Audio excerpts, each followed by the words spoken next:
Assalamualaikum warahmatullahi wabarakatuh. Berjumpa lagi dengan saya Mutlamaskan di acara podcast kami.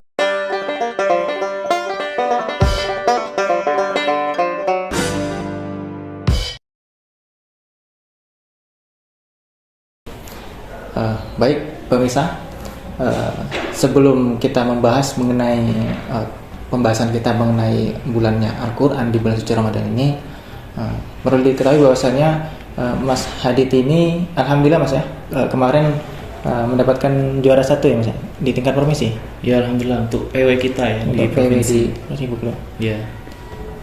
Itu juara sebagai apa Mas kalau boleh tahu Mas?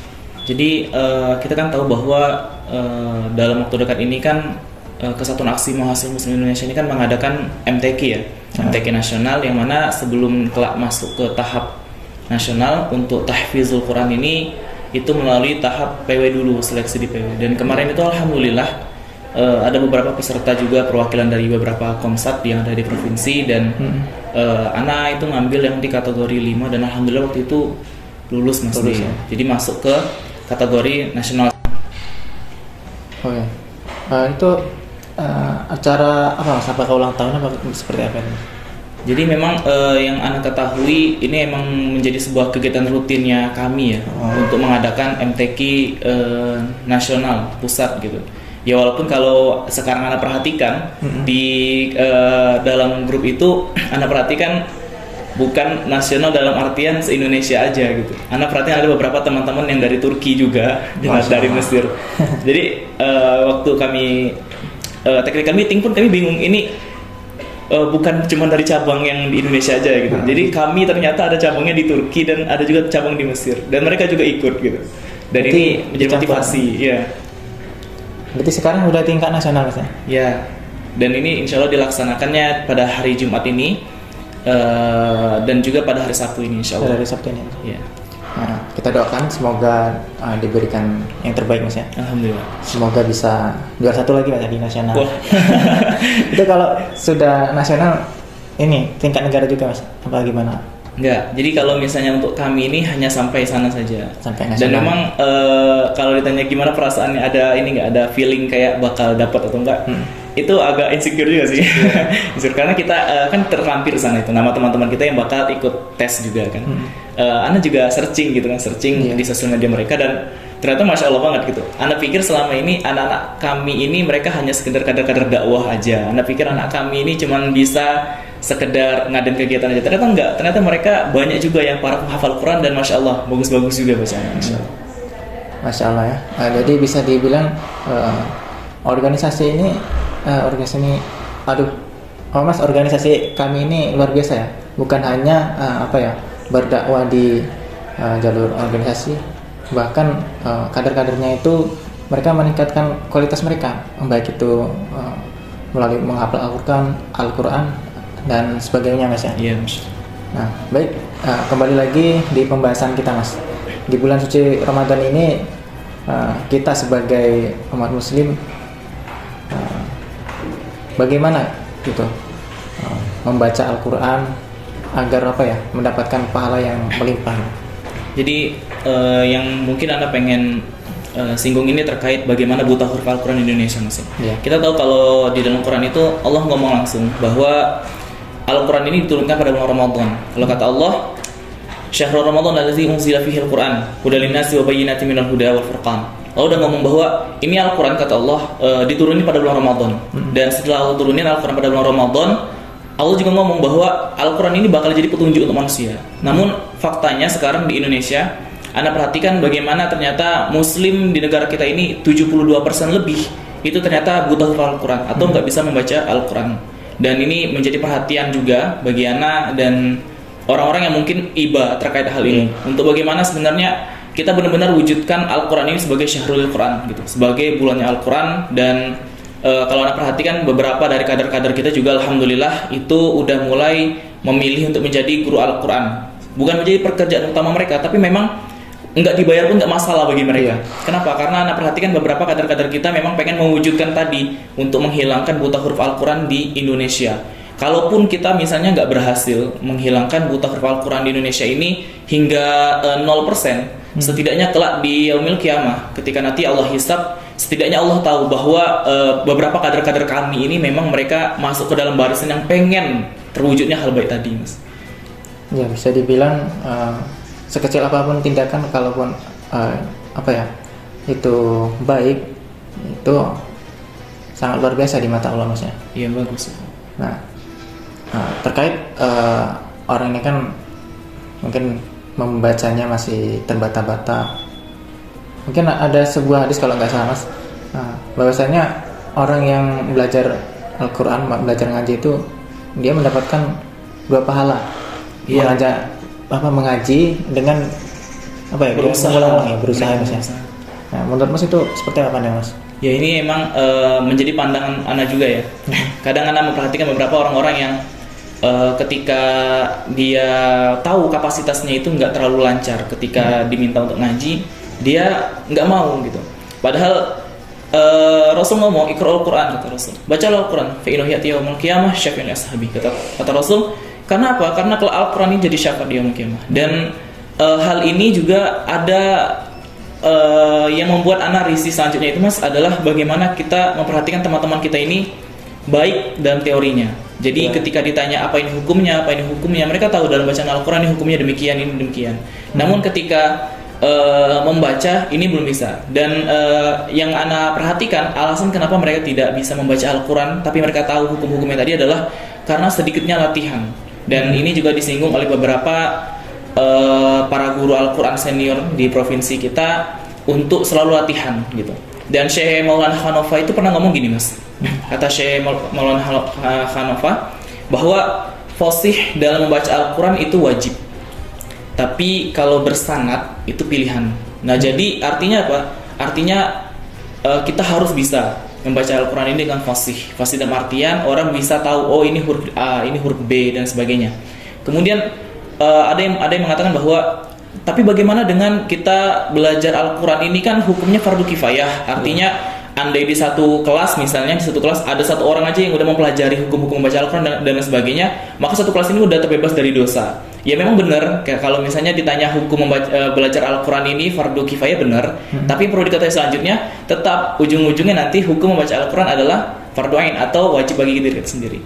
Nah, ini besar juga ya harapan kita untuk sebagai kader dakwah untuk mulai memperhatikan bagaimana buta huruf Al-Quran di Indonesia yang udah sampai 72% lebih ini untuk kita berantas. Dan Ana salutnya ternyata kader kami cukup antusias untuk mulai memberantas hal ini, Mas. Mulai dari mereka mempelajarinya, membuat lipo, terus setiap dalam diskusi itu mulai dibahas Al-Quran di dalamnya, terus juga mulai menciptakan kader-kader kami yang nanti menjadi guru-guru Al-Quran, memberikan motivasi dan sebagainya. Ini udah sangat luar biasa ya, yang dimana anak tahu kalau di kami ini kita berdakwah nggak dibayar, kita berdakwahnya nggak dibayar, dan luar biasanya itu kan yang salut. Dan mungkin kalau ada berita kemarin, Mas ya, kami pusat itu mengadakan audiensi di pusat yang bertemu dengan Jokowi, membahas mengenai posisi kami ini di dalam membela Palestina gitu, Mas. Nah, dan itu sampai sekarang tetap posisi kita itu terus membela karena itu sebagian mungkin sebagian jihad, Mas, kalau kita membela. Nah, itu pandangan seperti apa, Mas? Jadi memang terutama pada bulan Ramadan ini, Mas ya. Pada bulan Ramadan ini Ana senang banget ngelihat bagaimana kader-kader kami di pusat itu udah mulai bergerak. Bahkan Ana dapat kabar juga ternyata Presiden Jokowi nanti pengen hadir juga di muktamar kita nanti, Mas. Dan itu sebuah hal yang cukup membanggakan juga. Terus juga mereka Ana perhatikan sempat memberikan audiensi terkait bagaimana di Palestina sana. Ana perhatikan, Mas, sebelum bulan Ramadan itu ada beberapa anak-anak, Mas. Anak-anak itu mereka dalam keadaan sudah tertitih, dalam artian ya tidak bisa diselamatkan lagi lah. Kemudian mereka menangis dan berkata kepada ayah ibunya untuk tidak mau meninggal di bulan ini. Dia mau meninggalnya di bulan Ramadan. Anak bayangin anak kecil itu mau mati, cuman mereka pengennya jangan sekarang di bulan Ramadan aja. Saking mereka pengen banget bertemu sama bulan Ramadan. Dan Rasul juga mengisyaratkan bahwa orang yang pengen ketemu bulan Ramadan ini luar biasa banget. Bahkan mereka 2 bulan sebelum Ramadan itu udah berdoa gitu. Pada bulan Rajab, Sya'ban, itu mereka udah doa. Dan ternyata ini nggak terkecuali sama saudara-saudara kita di Palestina sana. Mereka nggak peduli lapar, udah nggak peduli lagi sama kondisi. Yang mereka pengen pokoknya ketemu sama bulan Ramadan. Ini sebuah hal yang luar biasa banget. Anak iri ya kalau kita ngeliat anak-anak di sana, dimana kita yang udah gede aja masih takut sama masa depan kita yang ABCD gitu kan. Sedangkan mereka itu takutnya bukan takut terkait masa depan mereka, takut matinya sebelum Ramadan. Wah, ini luar biasa. Tapi memang kalau kita lihat belakangan ini Mas, memang sudah ada yang istilahnya sudah meninggal anak kecil itu ya karena mereka kelaparan gitu. Dan perlu kita ketahui bahwasanya mereka di dalam berbuka atau sahur mereka menggunakan makanan sop rumput Mas ya. Iya. Bagaimana rasanya gitu kan? Pakan ternak bukan Mas ya? Nah, itulah. Dan kita kalau melihatnya miris, kadang kita sepertinya kita masih kurang bersyukur Mas ya. Dan kembali lagi Mas, pembahasan mengenai Al-Quran ini kan, mungkin dari Mas sendiri tips atau bagaimana Mas sendiri untuk menghafal Al-Quran itu sendiri, mungkin ada tipsnya waktu tertentu atau bagaimana? Oh ya, jadi kalau menghafal Al-Quran ini sebenarnya banyak banget metode-metodenya ya. Mulai salah satu metode yang paling keren itu adalah metode yang diajarin sama guru Ana waktu itu, namanya Ustaz Khomsin Mas. Beliau itu guru Ana yang ngajarin menghafal Al-Quran itu beserta gimana caranya hafal letak tempatnya seperti Ustaz Adi Hidayat. Dan ternyata ada metodenya. Nama metodenya waktu itu Al-Muyassar. Metode Al-Muyassar di mana memungkinkan para penghafal Al-Quran dapat menghafal Al-Quran beserta letak tempatnya, posisinya, baris, halaman dan sebagainya. Dan memang kalau ditanya apakah udah berhasil menghafal dengan metode demikian, itu belum Mas. Kalau terakhir pernah berhasil menghafal itu hanya 1 juz. Waktu itu di juz 5 itu berhasil menghafal letak tempat dan sebagainya. Dan kalau anak pribadi untuk menghafal biasa itu paling bagus memang di waktu subuh. Sebelum maupun setelah subuh itu bagus banget Mas. Jadi kayak emang benar-benar otak kita fresh, itu bagus banget. Kemudian anak itu termasuk yang kalau ngafal itu pengen ngemil yang manis-manis. Ya, anak demennya kayak gitu kalau Mas. Jadi rutin kalau dulu di pondok itu ada tukang es tebu, dia sering lewat di sana itu. Nah itu dari subuh itu emang kebetulan rumahnya dekat masjid. Itu anak datang ke rumahnya untuk beli langsung di waktu sebelum subuh gitu kan.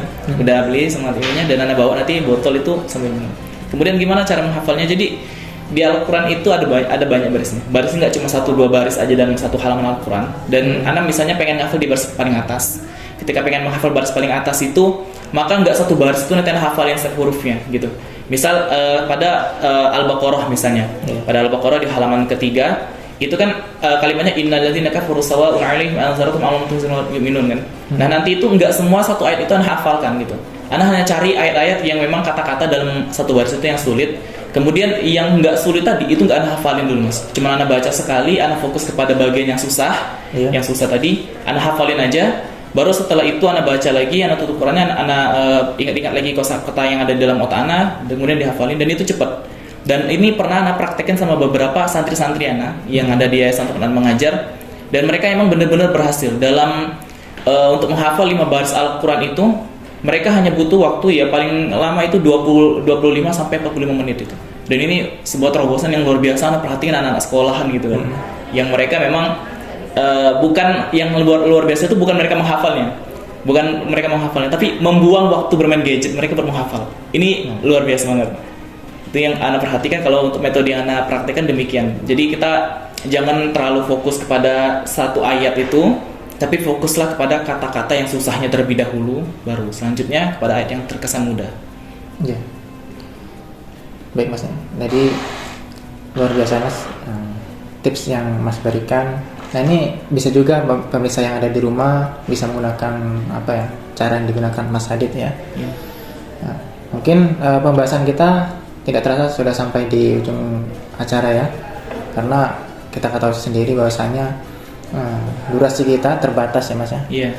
Nah, kalau kita mau membahas sebenarnya waktu kita tak terbatas, mungkin masih banyak pembahasan yang akan kita bahas nantinya. Nah, mungkin sebelum closing ada pesan-pesan untuk pemirsa yang ada di rumah? Ya mungkin untuk teman-teman semuanya, entah itu kader kami atau bukan kader kami, besar harapan kami ya, kita semuanya untuk sama-sama kita berantas buta huruf Al-Quran ini. Kalau ditanya bagaimana caranya, ya mulailah dari diri kita sendiri. Mulai dari diri kita sendiri, dan setelah itu bagaimana? Mulailah kepada keluarga-keluarga kita. Usahakan setidaknya di satu rumah terdapat satu guru Al-Quran. Kalau itu bukan ayah kita, setidaknya kita yang bisa ngajarin keluarga kita.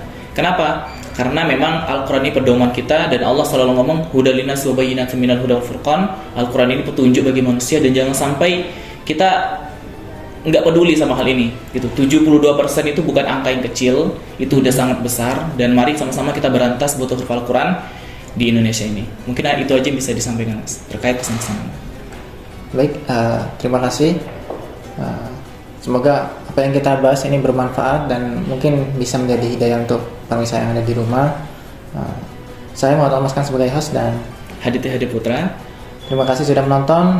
Jangan lupa subscribe dan like-nya. Sampai jumpa di episode selanjutnya.